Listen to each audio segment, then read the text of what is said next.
Assalamualaikum warahmatullahi wabarakatuh. Alhamdulillah wassalatu wassalamu ala Rasulillah wa ala alihi wa sahbihi wa mawalah, amma ba'du. Yang terhormat kepada Rektor Yai Syarifuddin, yakni Bapak Dr. Haji Satuyar Mufid MA, dan kepada Bapak dosen pembimbing mata kuliah Filsafat Ilmu, yakni Bapak Bambang Subahri MSI, serta teman-teman yang saya sayang juga. Di sini saya akan mereview yang diberi tugas oleh Pak Bambang untuk mereview bukunya, yakni tentang filsafat ilmu sebatas alat dalam menemukan kebenaran. Covernya kayak gini.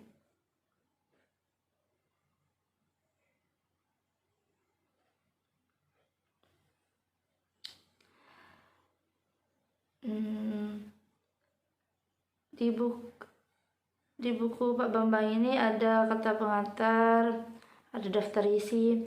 Daftar isinya itu ada kata pengantar. Pastilah ya, kalau setiap buku itu mesti ada kata pengantarnya.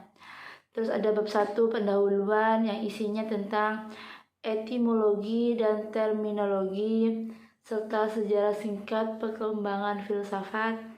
Yang kedua itu mencari kebenaran, itu objek filsafat, ada tujuannya filsafat, ada kerangka berpikir, ada hakikat kebenarannya. Yang ketiga itu ada aliran-aliran filsafat, yaitu ada metafisika, ada rasionalisme, ada realisme, ada empirisme, ada positivisme.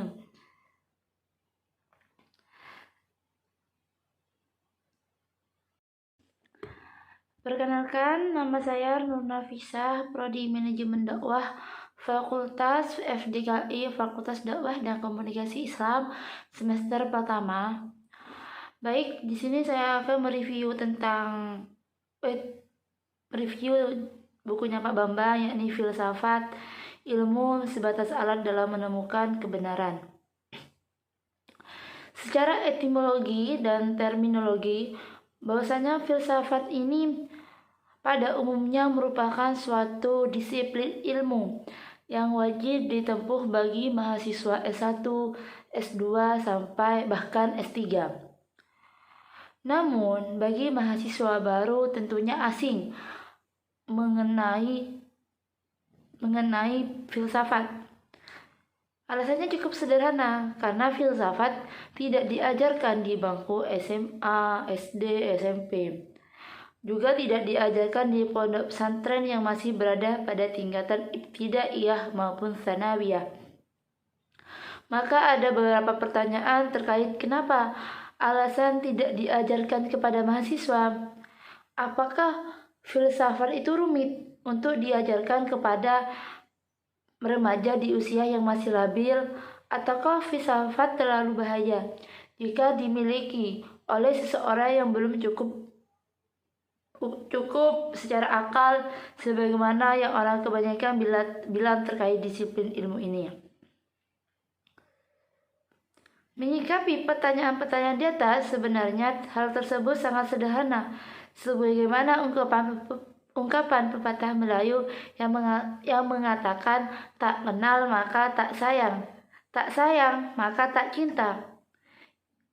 Justru ketika kita nanti secara sesama filsafat adalah bahwasanya filsafat adalah sebuah alat untuk berpikir, sebagaimana di pesantren yang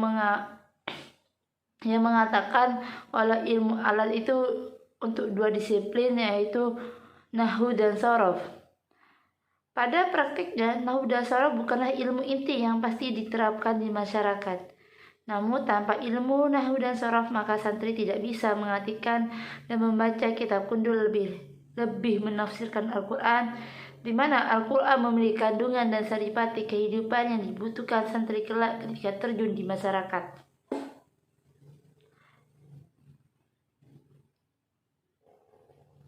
Untuk lebih sederhananya, Jika petani membutuhkan celurit sebagaimana alat pencari rumput dan cangkul untuk membajak sawah, mesti diingat bahwa celurit dan cangkul bukanlah tujuan dari petani untuk dijadikan makanan pada anak istrinya, melainkan celurit dan cangkul sebatas alat pertanian belaka, sehingga mereka dapat menjalani kehidupan sebagai peternak bagi hewan peliharaannya dan petani dan mengelola perkebunan guna memberi nafkah bagi anak istrinya berupa nasi sebagai penyambung hidup mereka.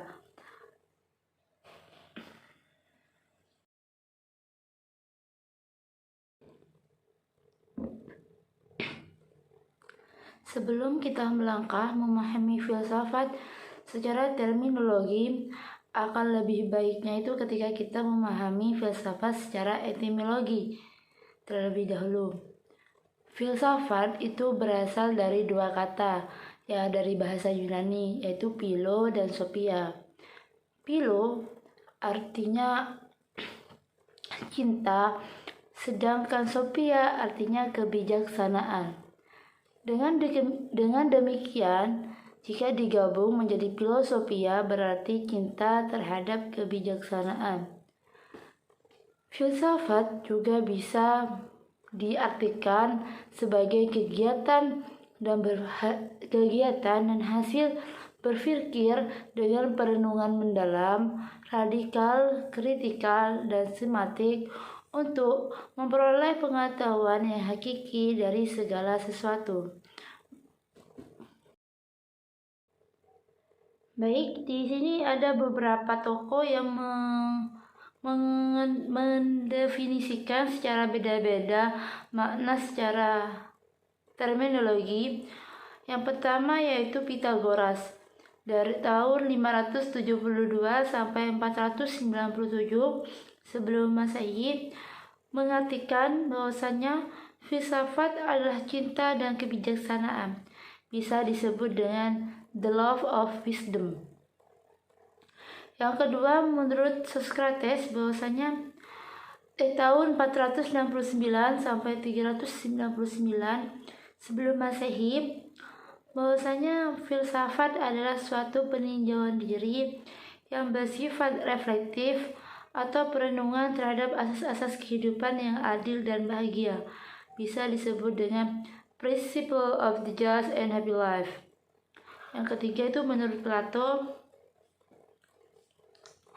tahun 427 sampai 347 sebelum Masehi, mengartikan bahwasanya filsafat adalah ilmu yang mencoba untuk mencapai pengetahuan tentang kebenaran yang sesungguhnya. Yang keempat, menurut Aristoteles, tahun 384 sampai 322 sebelum Masehi, mengartikan bahwasanya filsafat adalah ilmu pengetahuan yang meliputi kebenaran yang ada di dalamnya ilmu metafisika, retorika, logika, etika, ekonomi, politik, dan estetika. Yang kelima, menurut Al-Kindi,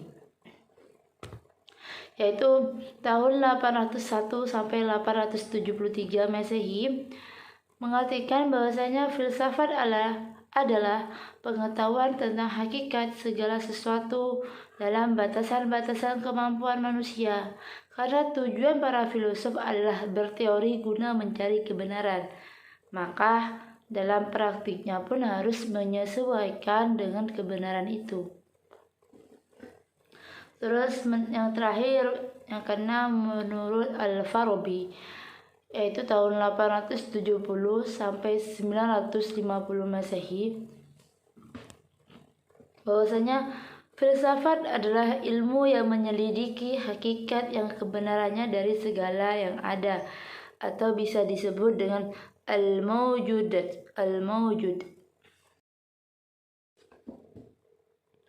Untuk memberikan penyederhanaan pemahaman akan definisi filsafat, pada saat itu ada seorang mahasiswa yang sangat kritis bertanya kepada dosennya, yaitu kenapa filsafat itu berasal dari kata cinta. Bukannya kata itu terlalu sederhana bagi kami yang sudah menginjak dewasa dan sudah pernah melalui masa-masa di mana cinta tumbuh subur pada awal masa SMA dulu. Pertanyaan kedua, kenapa cinta itu bersanding dengan kata kebijaksanaan? Bukankah kasih sayang yang lebih romantis dan lebih tepat jika disandingkan dengan kata cinta daripada dengan kata bijaksana? Dan ketika itu dosen itu menjawab. Jawaban yang pertama begini, tidak semua orang dapat memahami kebenaran cinta.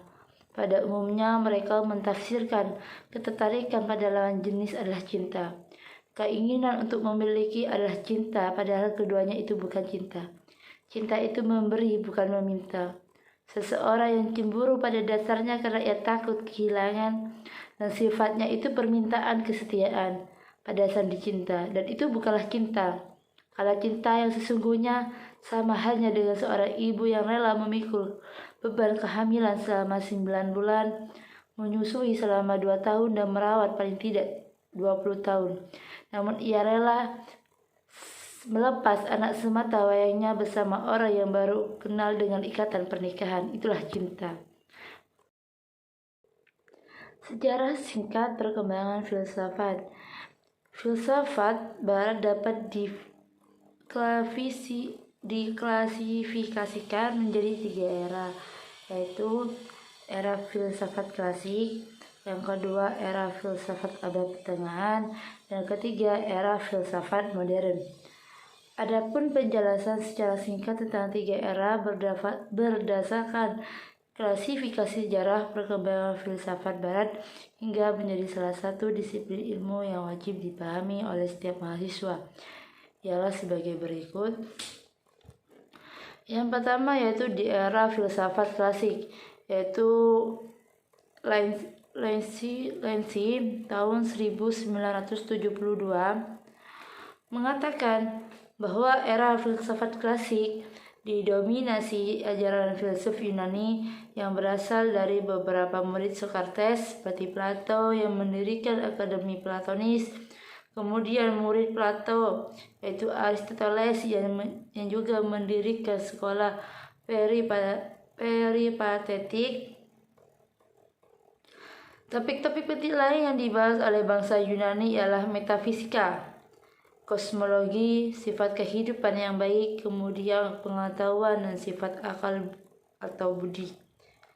Selanjutnya, dengan bangkitnya kerajaan Romawi, filsafat Yunani juga semakin banyak dibahas oleh bahasa Latin oleh para filsuf Roma seperti Cicero dan Seneca. Yang kedua, di era filsafat abad pertengahan. Era filsafat abad pertengahan terjadi pada abad ke-5 sampai 16. Era filsafat abad pertengahan adalah periode setelah jatuhnya kekaisaran Romawi Barat, kemudian didominasi oleh bangkitnya kristenisasi sehingga mencerminkan perhatiannya para teologis. Konsepsi agama seperti keberadaan dan sifat Tuhan, iman dan akal, metafisika dan masalah kejahatan dibahas dalam periode ini. Beberapa pemikir utama abad pertengahan seperti Augustinus, Thomas Aquinas, Boethius, Anselm dan Roger Bacon. Filsafat bagi para pemikir ini dipandang sebagai penyokong untuk teologi, dan karena mereka selalu berusaha menyelaraskan filsafat dengan interpretasi terhadap kitab suci. Yang ketiga yaitu era filsafat modern. Era filsafat modern dikenal juga dengan periode Renaissance, yaitu tahun 1355 sampai 1650, yang lebih fokus pada peningkatan pemikiran klasik Yunani Romawi, sehingga berpengaruh pada nilai-nilai kemanusiaan yang kuat. Masa ini merupakan penyempurnaan ilmu pengetahuan bidang seni, sains, dan teknologi. Penemuan percetakan yaitu tahun 1440 Masehi. Penemuan benua baru yaitu 1492 Masehi oleh Columbus yang memberikan dorongan atas kemajuan ilmu pengetahuan. Cukup sekian dari saya. Wallahul muwaffiq la aqwa mit thariq. Assalamualaikum warahmatullahi wabarakatuh. Semoga bermanfaat.